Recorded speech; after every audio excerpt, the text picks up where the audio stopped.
हे दोस्तों, welcome back to my channel literature with Zoya. आज हम बात करने वाले हैं the playboy of western world के एक्ट 2 की समरी के बारे में। अगर आपने एक्ट फर्स्ट की समरी नहीं देखी है तो मैंने डिस्क्रिप्शन बॉक्स में उसकी लिंक डाल दी है, तो जल्दी से जाकर वहां से एक्ट 1 की समरी देख लें। तो बिना टाइम वेस्ट करे शुरू करते हैं आज का टॉपिक। यहाँ the playboy of the western world का एक्ट 2 स्टार्ट होता है, जहाँ ड्रामा का टोन और भी ज़्यादा कॉमिक, रोमांटिक और आयरनिक हो जाता है। चलिए इस एक्ट को डिटेल में समझते हैं। अगली सुबह होती है। क्रिस्टी, जो कल तक एक भागा हुआ लड़का था, अब अपने न्यू फाउंड फेम को एंजॉय कर रहा है। उसे लगता है कि लोग उसके ब्रेवरी के दीवाने हो गए हैं। लुकिंग ग्लास के सामने खुद को एडमायर करता रहता है हर टाइम, जहां उसे अपनी शक्ल पे कह लो कि प्राउड फील होता है। ये एक कॉमिक सिंबल है वैनिटी का। तभी 4 गांव की लड़कियां, जिनका नाम होता है सूजन, सारा, ओना और नेली, अंदर आती हैं। इनके लिए क्रिस्टी एक सेलिब्रिटी जैसा बन गया है। ये उसे गिफ्ट देती हैं और खुश होती हैं कि वो एक लड़का जिन्होंने अपने फादर को मारा अब उनके सामने खड़ा है। जब वो देखती हैं कि क्रिस्टी अपने मिरर को छुपा रहा है तो वो ताना मार के कहती हैं कि them that kills their fathers is a vain lot surely, यानी जो लोग अपने फादर को मारते हैं वो बड़े सेल्फ ऑब्सेस्ड होते हैं। फिर विडो क्वीन भी आती हैं और लड़कियों को बोलती हैं कि क्रिस्टी को ब्रेकफास्ट दो। तब लड़कियां और विडो उससे डिटेल में पूछती हैं कि कैसे उसने मर्डर किया। क्रिस्टी एक चिकन बोन का यूज़ करके ड्रामा करता है, जैसे किसी स्टेज परफॉर्मेंस में हो। उसका कॉन्फिडेंस बढ़ता जा रहा होता है। ये मूवमेंट दिखाता है कि कैसे पावर और अटेंशन किसी इंसान का कैरेक्टर बदल देते हैं।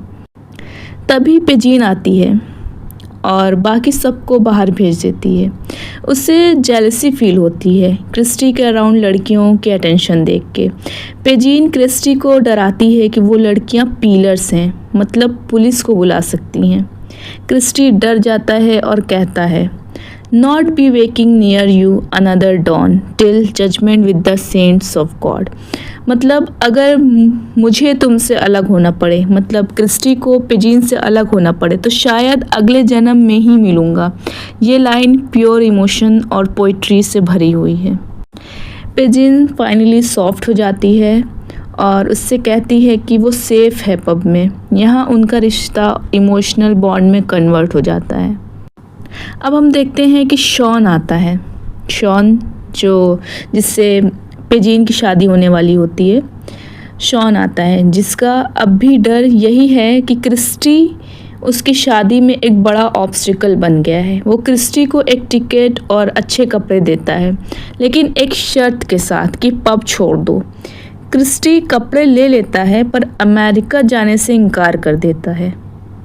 यहाँ पर विडो क्वीन स्मार्टली प्लान बनाती है। वो शॉन से कहती है कि अगर मैं क्रिस्टी से शादी कर लूँ तो तुम मुझे एक रैम, एक काऊ और एक राइट ऑफ वे दोगे ना। मतलब यहाँ पे क्वीन विडो पूछती है शॉन से कि तुम अगर मुझको ये सब दोगे तो मैं क्रिस्टी से शादी कर लूँगी और क्रिस्टी तुम्हारे और पेजीन की लाइफ से आउट हो जाएगा। यहाँ पर हम देखते हैं कि ये मैरिज एक ट्रांजैक्शन बन जाता है। रियल लव का ड्रामा कॉमर्स में बदल जाता है। यहाँ पर हम देखते हैं कि ओल्ड मैन अब वापस आ चुका है। यहाँ पे एक ट्विस्ट हमको दिखता है। तभी सबसे बड़ा ट्विस्ट होता है। क्रिस्टी का बाप ओल्ड मैन, जिसे क्रिस्टी मरा हुआ समझता था, वो जिंदा होता है। वो वुंडेड स्टेट में है, मतलब बहुत घायल स्टेट में है। वो वुंडेड स्टेट में पब के आसपास घूमता है। क्रिस्टी डर के मारे चुप हो जाता है और विडो क्वीन स्मार्टली मेहन को छुपा लेती है। कहती है कि उसका बेटा तो निकल गया है। तो ओल्ड मैन कहता है he is the fool of every woman, मतलब क्रिस्टी एक लूज़र है, कोई हीरो नहीं है। इस मोमेंट पे ऑडियंस को रियलाइजेशन होती है कि सब कुछ एक झूठ के बेस पे था। विडो क्वीन क्रिस्टी को कन्विंस करने की कोशिश करती है कि वो उससे शादी करे। वो कहती है कि तुम्हारे जैसे किलर लड़के के साथ ही मैं मैच करती हूँ, पर क्रिस्टी साफ कह देता है पेजीन ही मेरी चॉइस है। वो पेजीन के लिए अपने प्लान, आइडेंटिटी और ज़िंदगी का रिस्क ले रहा है। इस एक्ट के एंड में विडो उसके साथ सीक्रेट को छुपाने के लिए राज़ी हो जाती है। छोटी सी समरीज को रिकॉल करने के लिए हम लोग देखते हैं कि क्रिस्टी एक लोकल हीरो बन जाता है, पर उसकी सच्चाई उसका पीछा नहीं छोड़ती। पेजीन और विडो क्वीन के बीच टेंशन और राइवलरी बढ़ती है एंड क्रिस्टी का फेम और फेक ब्रेवरी उसे एक ट्रैजिक रोमांटिक हीरो बना देते हैं। ओल्ड मैन का जिंदा होना पूरी कहानी को उल्टा कर देता है, जो ट्रैजिक एंडिंग का हिंट देता है। अब जब आपने ये वीडियो ख़त्म कर ली है तो उम्मीद करती हूँ आपको ये वीडियो पसंद आई होगी। अगर पसंद आई है तो लाइक करें, शेयर करें और सब्सक्राइब करना ना भूलें। मिलते हैं नेक्स्ट वीडियो में, तब तक के लिए टेक केयर, बाय बाय।